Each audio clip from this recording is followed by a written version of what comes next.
Bonjour à tous, nous voilà réunis aujourd'hui pour la deuxième partie de notre série sur les états du mois. Nous avons vu précédemment l'état du mois par an, donc nous allons voir aujourd'hui, j'imagine que vous avez deviné, l'état du mois enfant. Je me suis bien entourée à cette occasion, dans mon cabinet il y a pas mal de petites peluches qui accompagnent les enfants, les vrais enfants, mais également les enfants intérieurs qui viennent consulter, parce que chez les adultes qui viennent, on a souvent affaire, au bout d'un certain temps, à l'enfant intérieur. Et c'est souvent d'ailleurs très touchant. Et donc, effectivement, c'est un travail profond, c'est un travail important.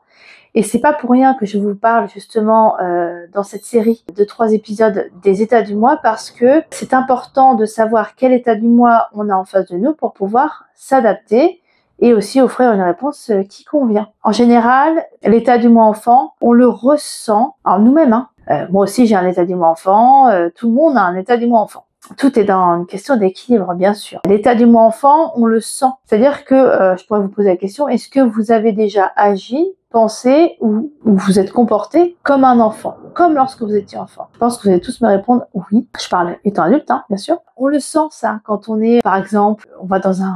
Tiens, on va à Disneyland. Clairement, c'est notre partie enfant là qui revient à la surface, en règle générale. On est excité, on a envie d'aller faire des manèges, on rêve aussi, on est dans le rêve, enfin, on est dans une bulle. C'est d'ailleurs pour ça que souvent, on apprécie d'aller dans ces lieux-là, parce qu'on a vraiment cette sensation de retrouver notre état du mois enfant. On peut aussi le retrouver dans des moments moins agréables, des moments où on a un manque, on aurait vraiment envie qu'on nous prenne dans les bras et qu'on dise j'aimerais juste qu'on me prenne dans les bras et qu'on me dise que tout ira bien. Ça, voilà, vous voyez, ça peut être aussi un moment où on sent un enfant, mais l'enfant qui a vraiment besoin d'être consolé, rassuré aussi. Ça, on peut le ressentir aussi de cette manière-là. L'état du mois enfant, c'est un état du mois très créatif, très spontané. Même l'intuition aussi que vous pouvez avoir vient aussi de cet endroit-là. Voilà, la libido, sexuelle ou autre, la libido, l'envie de découvrir, le désir, etc.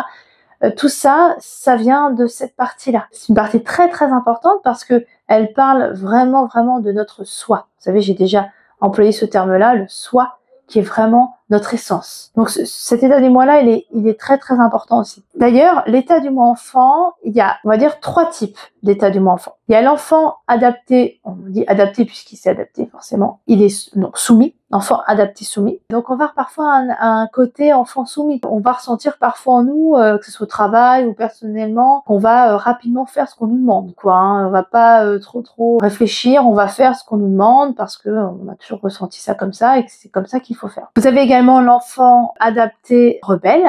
Et ben là, on peut le ressentir aussi. On le ressent d'ailleurs parfois chez des adultes en face de nous, ou en nous-mêmes, ou quand quelque chose est dit, clairement, c'est tout de suite rébellion. Ah bah tiens, je pense que telle personne est comme ça, ou elle a peut-être fait ça. N'importe quoi, de toute façon, je suis sûre que c'est pas ça. Ou alors vous allez demander à quelqu'un, est-ce que tu peux aller me chercher une rame de feuilles, s'il te plaît?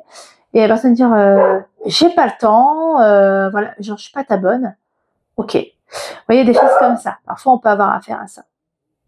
Et enfin, il y a l'enfant libre. C'est le côté enfant hyper spontané qui va pas se poser de questions, qui va arriver, vous êtes en train de discuter, la personne elle va arriver, boum, alors machin, ok, on est en train de parler, qui va pas avoir je dirais, de filtre en fait. Va être un peu sans gêne, qui va amener son truc, enfin voilà, on a un peu rien à faire, qu'un enfant qui ferait uniquement ce qu'il veut et sans se préoccuper de ce que les autres peuvent faire à ce moment-là. Ces 3 états, enfin, ces 3 formes d'état du mois enfant, on peut les retrouver en nous et chez les autres, bien sûr, parce que les états du mois, les différents états du mois, c'est en nous et c'est en chacun d'entre nous. Donc on peut ressentir parfois des déséquilibres, parfois un enfant qui va être très présent, notamment dans des échanges, par exemple.